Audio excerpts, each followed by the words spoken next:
என்ன நோய் என்று தெரியாத கால் எரிச்சல் காரணமாக அவதிப்பட்டு வந்த சிவகங்கை மாவட்டத்தைச் சேர்ந்த வரகுண பாண்டியனுக்கு மதுரையில் உள்ள வடமலையான் மருத்துவமனை கை கொடுத்துள்ளது.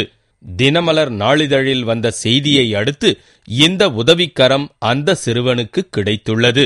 நான் ஆஸ்பத்திரிக்கு வரக்கு முன்னாடி பள்ளிவாசல்ல அவஸ்தைப்பட்டேன். ஆஸ்பத்திரி வந்தோன்னு கொஞ்சம் பரவாயில்லாமல் இருக்கேன். தினமலர் பேப்பர்லேருந்து நியூஸ் பேப்பர் உதவி பண்ண தினமலர் நியூஸ் பேப்பருக்கும் வடமலையான் ஆஸ்பத்திரி டாக்டருக்கும் ரொம்ப நன்றி. படிப்பறிவில்லாத பெற்றோர், வருமானமில்லாத வாழ்க்கை என்று சுழன்று கொண்டிருந்த வரகுண பாண்டியனின் பெற்றோருக்கு இந்த திடீர் கால் எரிச்சல் அவர்களை மேலும் கவலைப்பட வைத்தது. இன்று மனித நேயத்துடன் உதவி கிடைத்திருப்பது அந்த தாய்க்கு சொல்ல முடியாத மகிழ்ச்சியை தந்துள்ளது. மதுரையில் 10 நாள் பார்த்தோம். 10 நாள் வெளியே போங்க, மாத்திரையை கொடுத்து போக சொல்லிட்டாங்க. நாங்கள் சொன்ன இப்படி பெருச்சலோட ஒன்றும் எடுக்காமல் இருக்கல, மாத்திரம் கொடுக்குறீங்களா, போங்க நீங்கள் டாக்டரா நாங்கள் டாக்டரா, அவனுக்கு கொஞ்சம் கொஞ்சமாக தான் நிற்கும் அப்படின்னு சொல்லிட்டாங்க.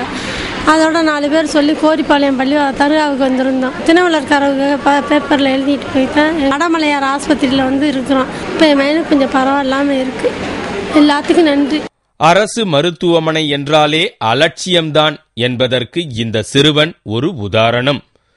நாளிதழில் செய்தியை பார்த்து நேரடியாக சிறுவன் இருக்கும் இடம் சென்று உதவிக்கரம் நீட்டிய தனியார் மருத்துவமனையின் சேவை பாராட்டுக்குரியது. அந்த எரிச்சலுக்குரிய மருந்து மாத்திரைகளை கொடுத்து கொண்டு இருக்கிறோம். இப்போது அவன் நல்ல முறையில் இம்ப்ரூவ்மெண்ட் ஆகி கொண்டிருக்கிறான், குணமாகி கொண்டிருக்கிறான். வந்ததுக்கு ஒரு மோர் தென் 50% மேலாக அவனுடைய எரிச்சல் குணம் அறிந்துள்ளது. அவனுக்கு அந்த குளுமையை கொடுப்பதற்காக ஏர் கூலர் வசதியும் செய்து கொடுக்கப்பட்டுள்ளது இந்த மருத்துவமனையில். இந்த தண்ணியிலேயே வச்சிருந்ததுனால கால் பூரா புண்ணாகி அதுக்கு மேலே இந்த பூஞ்சை படர்ந்துருக்கு.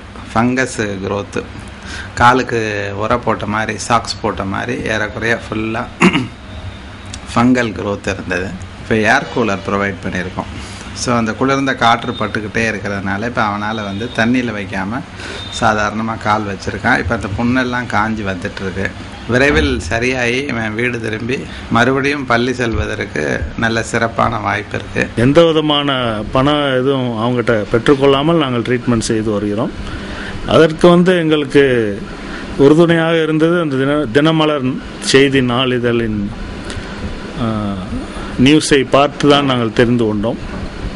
இந்த மாதிரி ஒரு இல்லாதவர்களுக்கு, இந்த மாதிரி ஒரு கஷ்டத்தில் உள்ள மற்ற மக்களுக்கும் இந்த தினமலர் போல் செய்தி நாளிதழ்கள் செய்தியை வெளிவிட்டு அதனால் அந்த பலன் அவங்களுக்கு கிடைக்க செய்வது பெரும் மகிழ்ச்சி அளிக்கிறது.